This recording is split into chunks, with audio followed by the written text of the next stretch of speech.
Hi, welcome to another Out of the Norm show where the stories are all about you. Well, today you can see where we are. We're with the Lincoln family here in Springfield, Illinois. We're going to visit the Abraham Lincoln Presidential Library and Museum and learn a lot of new things about our 16th president. I think you're going to really like this show. It's going to be a good one, so don't go away. We'll be right back after a quick break on the Out of the Norm show where the stories are all about you and you too.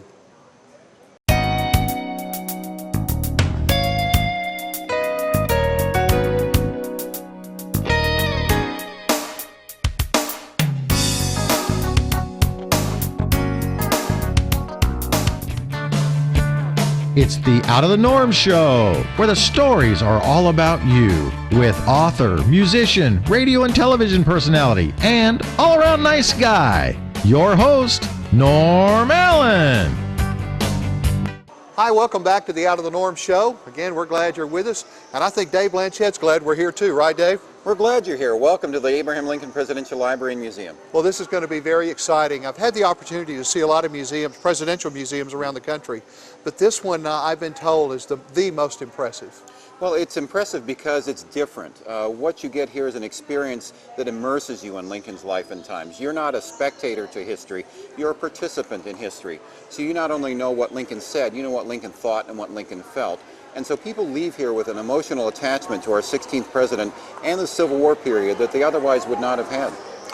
Does it bring the story more to a human level as opposed to the icon Abraham Lincoln, but the person Abraham Lincoln? Do we really get in touch with that? That's exactly what we do here. We present Lincoln warts and all. He was a regular guy who rose to greatness, and that's part of the Lincoln story, the fact that you can raise yourself up by your own bootstraps and become the greatest living president in the United States of America.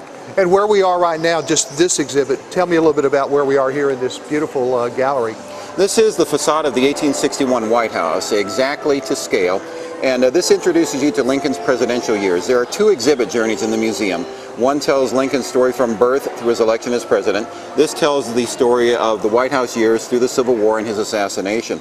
And so what better way to do that than to have you walk through the front door of the 1861 White House right into the Lincoln presidency. Oh, that sounds very exciting.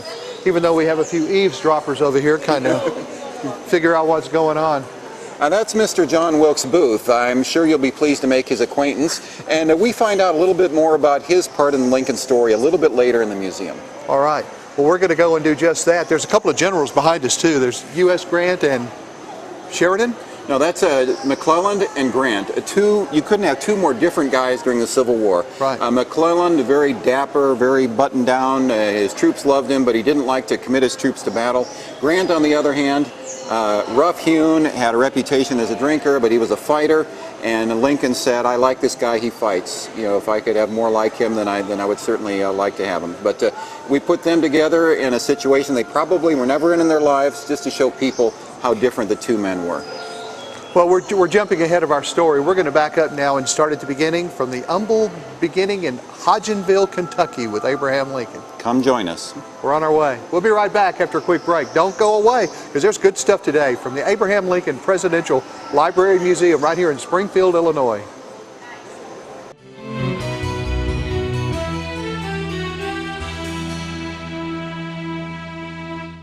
The Out of the Norm show, where the stories are all about you. We'll be right back after this.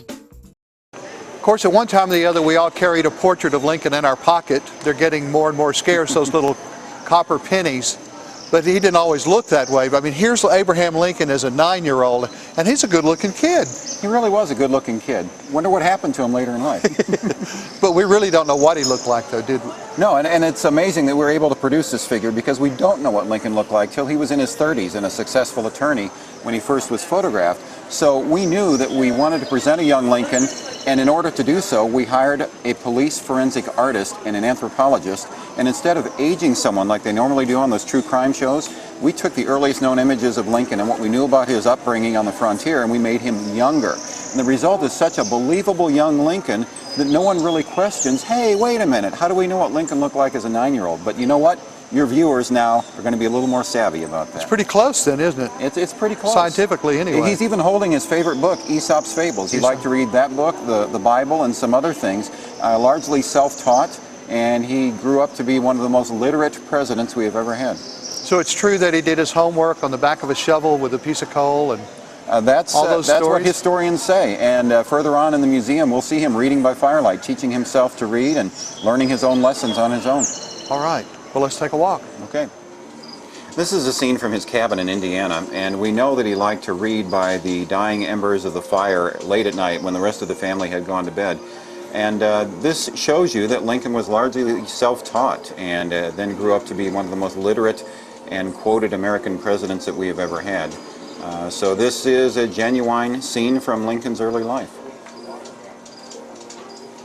This is a really dramatic scene. This is a scene of a slave auction. When we constructed the museum, we knew that an issue we had to deal with and hit head-on is the issue of slavery. And we had a panel of historians that advised us every step of the way. And our initial thought was, let's show an image of a slave with the scars of flogging on his back. It's a very famous image. It has been used by TV shows and books. But one of our historians said, no, the greatest evil of slavery was the fact that families were torn apart and they were helpless to do anything about it. So what we've done here is recreate the exact moment at a slave auction when a family is being torn apart and they are helpless to do anything about it, and this is the last time they will ever see each other again.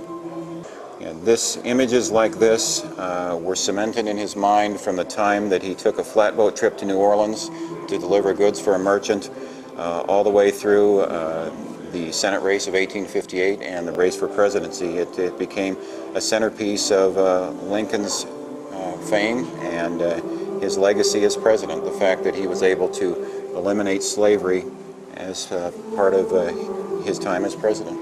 Okay, so now we step into a special time in Lincoln's life. How old was he when he met his wife? Tell me a little bit about that courtship and their marriage. Well, the courtship was a rocky one. Lincoln was basically a country bumpkin who had just moved to the city and become a lawyer. Mary Todd was a very refined Southern belle from a fine Kentucky family. But what made them hit it off almost instantly was a common love of politics. Very unusual for a Victorian woman to be interested in politics, but that was their common interest throughout their lives. And here in this scene, we see them on the courting couch in the Edwards place in Springfield, and above them is their common political hero, Henry Clay. And so this was a common bond for their marriage. It fostered his tries for public office, for Congress, his try for Senate, and his bid for the presidency. And she really was someone who really encouraged his political ambitions. So they were a good team. It was a rocky marriage at times, but they were still a good team. Was she ambitious from the standpoint of positioning herself socially and culturally, or was she into it because she had a real heart for his philosophies? I think it was both. And a lot of people don't realize that Mary Todd, at points in her life, courted both Stephen A. Douglas and Abraham Lincoln. So history, being the judge, says she made the right choice. But she certainly had some ambition for herself as far as social standing, but she also loved her husband and she wanted to see him succeed. Wow, she dated the shortest guy ever ran for office and the tallest guy that ever ran for office. Certainly did. Couldn't be more different. But Stephen Douglas and Abraham Lincoln became close friends after Lincoln was elected president. So it all turned out well in the end. Right. The Lincoln-Douglas debates. Tell me a little bit about how all that came about and how did they decide, because that was the first presidential debates, wasn't it? Well, this was actually for the U.S. Senate seat in 1858. Oh, Stephen okay. Douglas was the incumbent senator, a very prominent national figure. And here's this upstart, Abraham Lincoln, who's trying to challenge him for the Senate seat. So they scheduled a series of 7 debates, and it was during this period of time that Lincoln really achieved his national prominence and became a figure for the abolition of slavery. So even though he lost the election, this really propelled him to the presidency 2 years later. So, but there were presidential debates against Douglas also at that time, correct? There were no debates for the presidency, and Douglas was a okay. candidate for president along with 2 other people. So there were 4 candidates for president, and Lincoln came out on top as the first Republican president to be elected. There's also quite a bit of difference in size in these gentlemen. Douglas was known as the Little Giant because he was very short in stature but had a very stentorian, booming speaking voice, very popular with crowds. Lincoln, as at 6'4", remains our tallest president that we have ever had. So the difference between the 2 men is striking now, and it was just as striking back in 1858. Any idea of what kind of voice Lincoln might have had?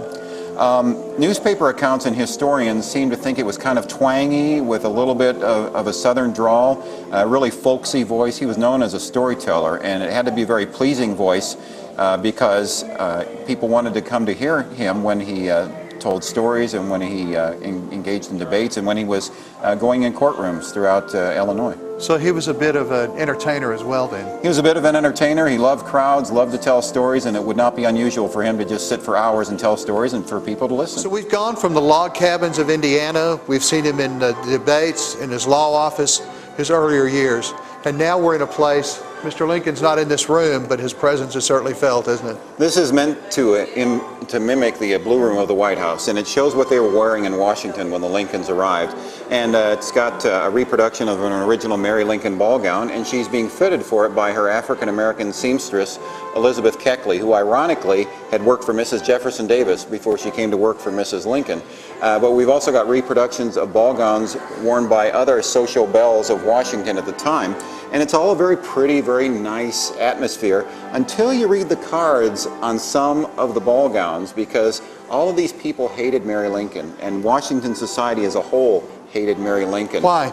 Because she was a Westerner, considered to be unrefined, considered to be too upwardly mobile, too uppity, if you will, for a Victorian woman. So she never was popular with Washington society. So even though everything appeared nice on the surface, it really wasn't. Wow, we've seen that in other White Houses too, as history has shown us. Certainly do. There's a lot of cartoons that are depicted here. Now, these were from newspapers of the time. Tell me a little bit about what this is. These are from original newspapers in the collection of our library, which is the research institution across the street. And what this demonstrates is criticism of presidents is nothing new in American history. In fact, if anything, it was worse during Lincoln's time. He was elected with less than 50% of the public popular vote.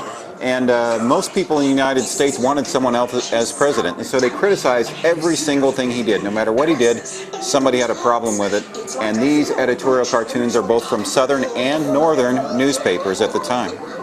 Wow, they're pretty racist in some of these. I mean, their jabs are pretty strong, though, in this, aren't they? It's extremely racist. Let's remember that the country was racist at the time, that even the North, the people in the Union, still had extreme racist views by today's standards.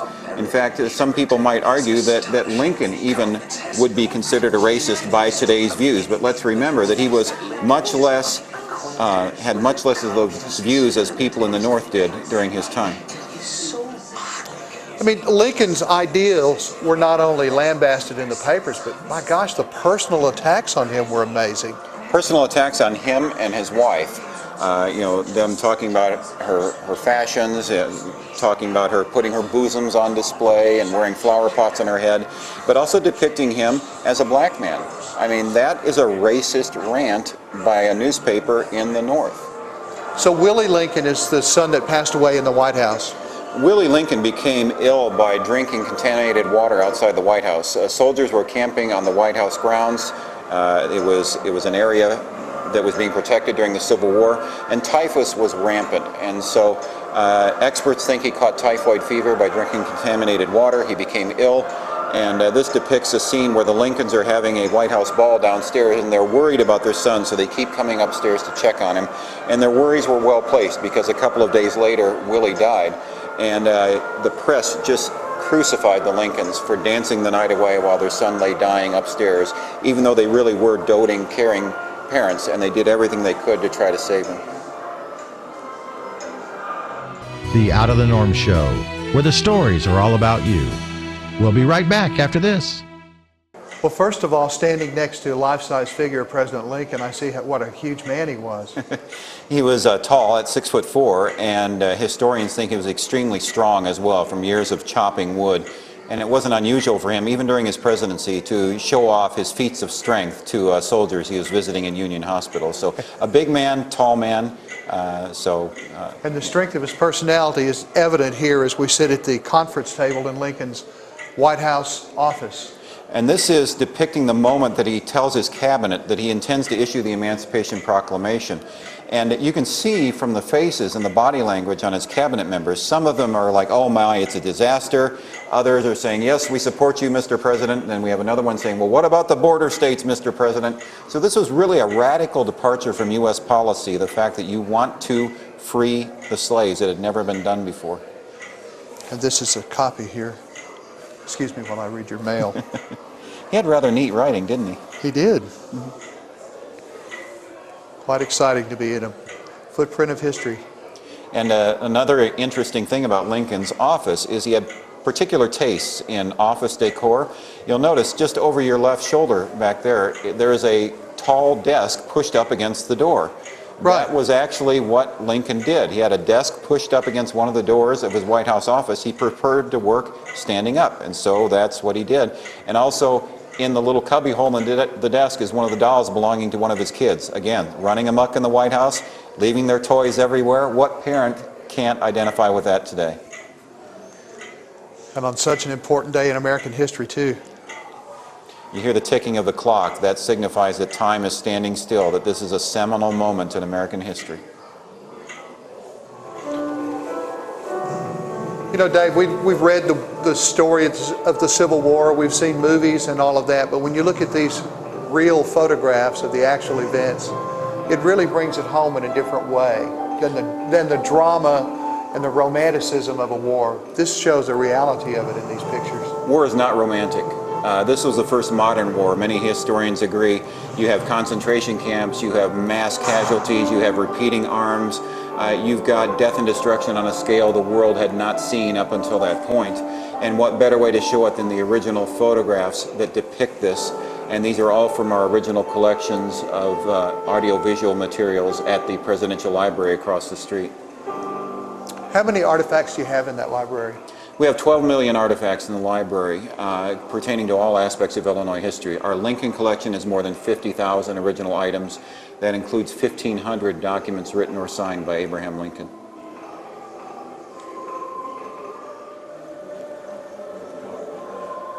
Orion Howe, 55th Illinois Volunteer Infantry. He was the first person to receive he was the first Medal of Honor. He's the youngest Medal of Honor winner in U.S. history, a 12-year-old drummer boy who was with one of General Sherman's regiments in the Vicksburg campaign. And he was severely wounded getting messages and ammunition and supplies for General Sherman's troops. President Lincoln was re-elected in 1864. So he actually had to go through a presidential campaign while the war was going on? He certainly did, and he won by a pretty big margin because the Union was finally starting to win some battles.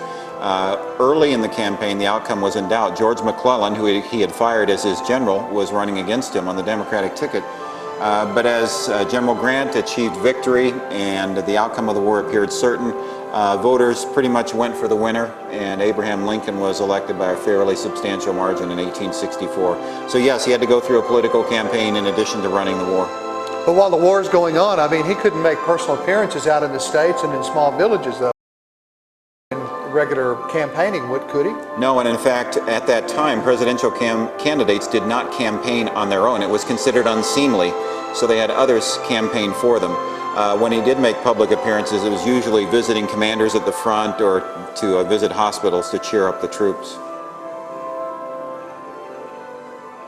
In 4.5 years, he aged that much. Lincoln was the first president to be extensively photographed. Photography was a relatively new technology, and what that does is it gives us a window into how the presidency can age an individual. And it probably aged Lincoln more than any other chief executive this country has ever seen. But look what the man had to deal with. The country was torn apart. Hundreds of thousands of our fellow countrymen were killing each other. He had a large personal tragedy, and you can see just the toil that the stress and the time has taken on Lincoln through these iconic images. By 1865, he had gained a different demeanor, though, from the earlier pictures. It's the only one where there's actually a smile. Well, this picture was taken just a couple of weeks before he died. The South had been defeated, the Union had been kept together, and even though he was coming off of a bout of some severe flu or flu-like illness, he still got a smile on his face. He knows the end is near, but little did he know that within a few short weeks he would be dead himself.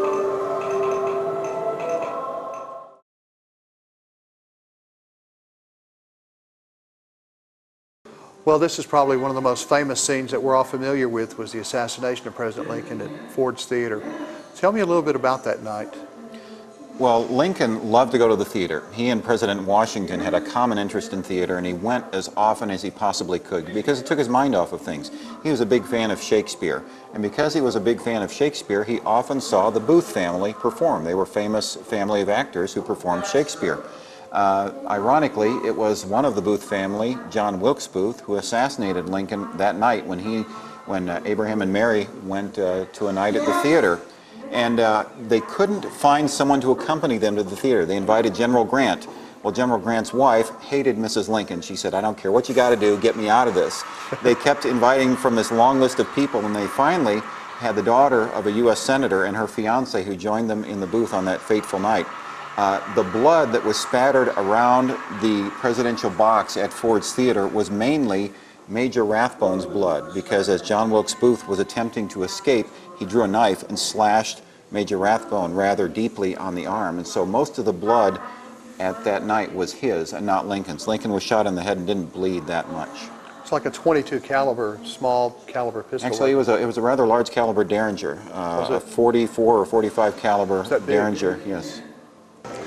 Well, Dave, I want to thank you so much for giving us the opportunity to visit here at the museum and library. This has been I've learned things about him that I haven't read through school, and that I feel a little more attached to the story. Not only that, you're going to remember it more because we present it in such a way that it doesn't feel like you're learning. So you learn something whether you want to or not, and you don't even realize it till you're on your way out, right? Well, that's right, and we're going to probably have a million questions as soon as we walk out of the building and go, "Oh, I wish I would have asked this," because the story is continuous, isn't it? That's our intent with this museum. We don't want to teach you everything about Lincoln. We just want to whet your taste buds for Lincoln's life and legacy and for the Civil War period. And so we encourage you to learn more. In fact, in various places in the museum, we suggest a reading list. The bookstore has suggested reading lists. And so this is the beginning of a journey of discovery about Lincoln, about the Civil War, and about how far this country has come in 150 years. Now, if folks are traveling from across the United States and they're coming through Springfield, when are you open here? We're open 7 days a week, 9 to 5. The only days we're closed are Thanksgiving Day, Christmas Day, and New Year's Day. And if they want to find out more, go to our website. It's really easy to remember, presdientlincoln.org. presdientlincoln.org. It's on the screen right there. Probably, yeah, about right there. Right there. Yeah, I can see it already. Well, again, I thank you for taking the time and giving us an opportunity to visit here. This has been a great experience, and glad to meet new friends somewhere in Illinois, too. My pleasure. Come on back anytime. I appreciate it.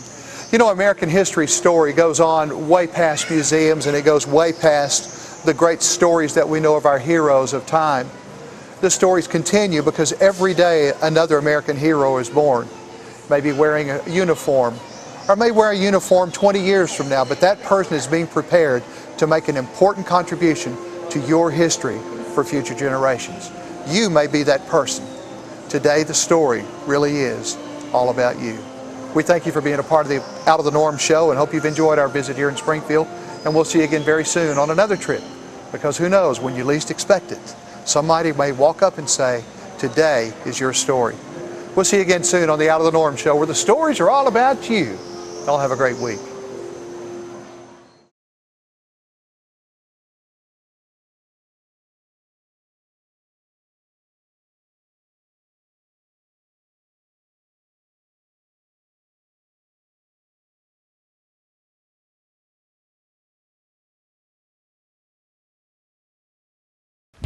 Riding an elephant at a sanctuary, making baseball bats, visiting some of the greatest museums in the country, or just interviews about people, places, things, and events from all across America. That's what you'll find on the Out of the Norm show, where the stories are all about you. Check us out Sundays, 12 o'clock Eastern, 11 o'clock Central, right here on Rural TV, television for a growing world.